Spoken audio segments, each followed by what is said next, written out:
குரல் இழந்த வீட்டில் பூச்சி the little caterpillar who found his voice. Welcome my channel Raghunathan Srinivasan. Like, share, subscribe, comment. ஒரு மலை அடிவாரத்திலே ஒரு மிகப்பெரிய புல்வெளி இருந்துச்சு.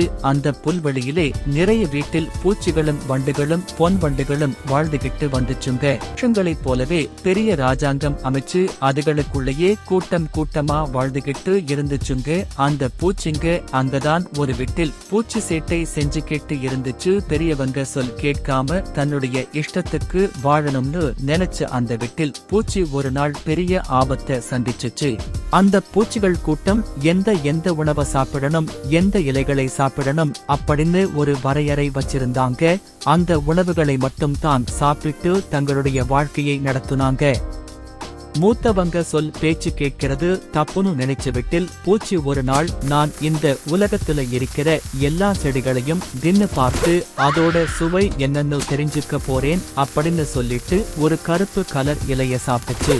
உடனே அதோட நாக்கு எல்லாம் ரொம்ப அரிக்க ஆரம்பிச்சிருச்சு. அடடா, வீண்புக்காக தேவையில்லாத ஒரு காரியம் செஞ்சிட்டோம், என்னன்னே தெரியாத ஒரு இலைய சாப்பிட்டு இப்ப நாக்கு ரொம்ப அரிக்குதே, வேகமா வைத்தியரான குண்டு சிகப்பு வண்டு கிட்ட போவோம் அப்படின்னு சொல்லிட்டு சிகப்பு வண்டு கிட்ட போச்சு. சேட்டைக்கார வீட்டில் பூச்சி அங்க போனதுக்கு அப்புறம்தான் தெரிஞ்சிருச்சு வீட்டில் பூச்சியோட பேசும் திறமை மொத்தமா போயிருந்துச்சுன்னு. அதனால தனக்கு என்ன நடந்துச்சுன்னு கூட சொல்ல முடியல. தன் கையோடு எடுத்துட்டு வந்திருந்த தான் சாப்பிட்டு அந்த கருப்பு இலைய குண்டு வண்டு கிட்ட காமிச்சிச்சு. வீட்டில் பூச்சியோட நாக்கை சோதித்து பார்த்த வண்டு, நீ சாப்பிட்டது அரிப்பு இலை, அதையெல்லாம் சாப்பிடக்கூடாதுன்னு நமக்குள்ள வரைமுறை சட்டம் இருக்கு, அதையும் மீறி சாப்பிட்டதால உன்னுடைய குரல் போயிடுச்சு அப்படின்னு சொல்லுச்சு. இதனால ரொம்ப சோர்ந்து போன வீட்டில் பூச்சி அன்னையில இருந்து வெளியே எங்கேயும் சுத்த போகாம மத்தவங்க முகத்தை கூட பார்க்காம தனிமையில வாழ ஆரம்பிச்சுச்சு. இதை பார்த்து அந்த வீட்டில் பூச்சியோட நண்பர்கள் ரொம்ப சோர்ந்து போனாங்க. அவங்களுக்குள்ள கூடி பேசி நடந்து போச்சு. இந்த வீட்டில் பூச்சியை நம்ம தேத்தி ஆகணும் அப்படின்னு நினைச்சாங்க.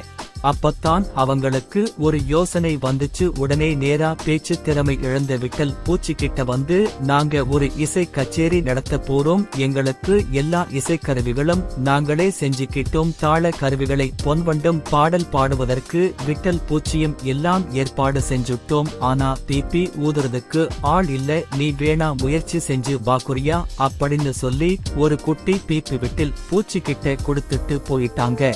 தனிமையில வாடிக்கிட்டு இருந்த பேச்சு இழந்த வீட்டில் பூச்சி அந்த பீப்பியை எடுத்து ஊத ஆரம்பிச்சிச்சு. ரொம்ப நாளா பேசக்கூட முடியாம இருந்த தன்னுடைய வாயிலிருந்து இனிமையான சத்தம் வருவதை கேட்டதும் உற்சாகமாயிடுச்சு. அந்த வீட்டில் பூச்சி கொஞ்சம் கொஞ்சமா நல்ல இசைக்க கத்துக்கிட்ட வீட்டில் பூச்சி அந்த புல்வெளி தேசம் முழுசும் தன்னுடைய புகழை பரப்புச்சு. ஒரு ஆபத்து ஏற்பட்டதும் மிகப்பெரிய இழப்பு ஏற்பட்டுருச்சு அப்படின்னு சொல்லி வீட்டில் முடங்க கூடாதுன்னு தன்னம்பிக்கை ஏற்படுத்துவதற்காக தமிழ்ல சொல்லப்படுற கிராமிய கதை இது.